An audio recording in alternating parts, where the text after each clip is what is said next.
Saya hormati Pak Purbaya, selamat mengemban tugas yang amat berat ini Pak, di sini. Tapi saya lihat rambut Anda masih padat, belum rontok, belum memutih juga, jadi ya masih bisa Anda handle masalah ini. Jadi saya melihat Anda ini setiap hari, bahkan setiap jamnya belanja masalah semua, dan itu bagus sekali, dan saya berharap Anda bisa menemukan solusi terbaik.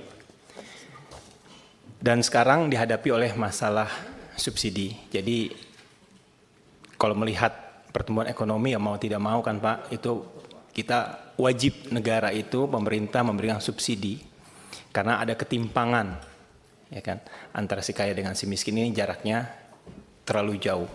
Nah, ditambah lagi negara kita adalah kepulauan. Mendistribusikan itu juga tidak mudah.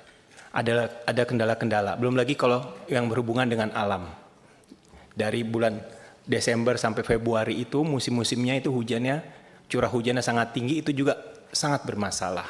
Nah, kalau kita lihat Bapak, pertama saya melihat ini informasinya harus valid dulu.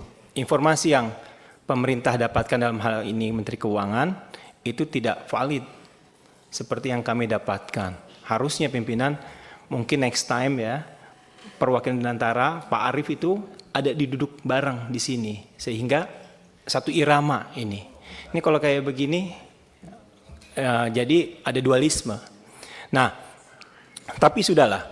Saya berharap ini kepada jajaran Kementerian Keuangan bisa bekerja sama, artinya mensupport Menteri Keuangan bahwa ini tugas yang amat berat tapi mulia. Oleh karenanya ini work team ya. Jadi saya tahu masalah ini sangat banyak sekali, ya kan? Ditambah eksekusinya harus cepat sekali. Nah, kalau saya melihat Bapak ya, sejak COVID itu adalah yang tertinggi. Tahun 2022 negara memberikan subsidi. Terus setelah itu tahun 2023, 24, 25 itu 370, 386, 394 tahun ini. Nah ini kan artinya 2 kali lipat dari sebelum COVID Bapak. Nah saya tidak berbicara bahwa oh jangan di stop, tidak. Tetapi harus dicarikan solusi. Ya kan? Yang paling besar dari semua ini komposisinya adalah energi. Khususnya itu listrik, PLN. Sampai 156.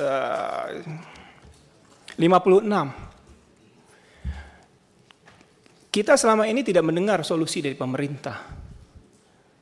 Solar cell Pak, di negara-negara lain itu sudah ada. Tapi ironisnya di negara kita itu dijualnya itu yang termahal Pak. Nah Anda mau mengucurkan itu yang 200 triliun itu ya buat sektor real. Saya rasa itu bisa Pak dibangun. Teknologi dari luar, nah ini Anda tinggal arahkan. Dan dikasih insentif Pak. Pajaknya seperti itu dan lain-lainnya. Kalau sekarang Pak kayak saya sudah sempat Pak, saya pribadi ya mencontohkan saya ingin gitu. Membeli solar cell, tapi harganya Pak, itu sama bayar bulanan listrik Pak, saya tidak dapat subsidi Pak. Bayar listrik itu baru ketemu 30 tahun Pak. Dengan catatan itu solar cell-nya itu tidak rusak selama 30 tahun. Kalau 10 tahun oke. Nah ini menurut saya harus dicarikan solusinya Pak. Jadi terus juga yang berikutnya yang kedua adalah soal tadi seperti kawan-kawan katakan tepat sasaran. Nah inilah masalah klasik kita Pak, selalu. Walaupun tadi Pak Idrus juga mengatakan sebagai rakyat Indonesia semuanya boleh saja mendapatkan, menikmati subsidi itu. Tetapi kan ada prioritas Pak, nah ini dia. Nah sistemnya ini yang tidak canggih menurut saya. Teknologi sudah canggih ya, semua masyarakat sampai pelosok itu sudah punya smartphone. Walaupun cara menggunakannya tidak begitu paham, tapi kan sistem barcode bisa diberikan. Ini kan bisa dibangun Pak. Kris aja bisa Pak, sampai bawah itu bisa bermanfaat mereka tahu menggunakannya. Nah ini bagaimana caranya tabung melon itu yang 3 kilo itu pakai barcode kepada siapa? Kalau saya beli pakai barcode, kayak begitu tidak bisa. Nah ini penting, ini salah satu contohnya. Terus yang berikut yang ketiga nih Pak. Ini kan sekarang harga minyak dunia masih di bawah 70. Saya mau nanya ke Menteri Keuangan yang baru ini, bagaimana kalau menghadapi kayak akhir tahun itu? Misalnya sampai $90. Ini kan membengkak semuanya. Ini menurut Pak Purbaya ini apakah masih ada fiskalnya masih aman, mempersiapkan dan lain-lain. Karena ini tidak bisa di stop. Ya saya berharap kita bisa mencari solusi yang terbaik dan saya berharap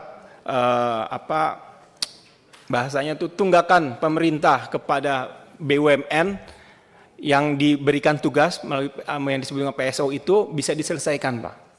Itu saja. Karena yang disampaikan tadi Bapak itu tahun 2024 saya masih ingat itu dari Pertamina sendiri masih ada tagihan 9 triliun. Itu saja pimpinan, terima kasih. Assalamualaikum warahmatullahi wabarakatuh. Waalaikumsalam warahmatullahi wabarakatuh. Demokrat, saya beri kesempatan Pak Marwan C. Hasan. Assalamualaikum warahmatullahi wabarakatuh. Selamat pagi dan salam sejahtera untuk kita semua, Ketua, para Wakil Ketua dan anggota Komisi 11 yang terhormat, Pak Menteri Keuangan, Pak Wakil Menteri, Pak Sekjen, Pak Dirjen yang saya hormati. Ya, saya pikir fokus kita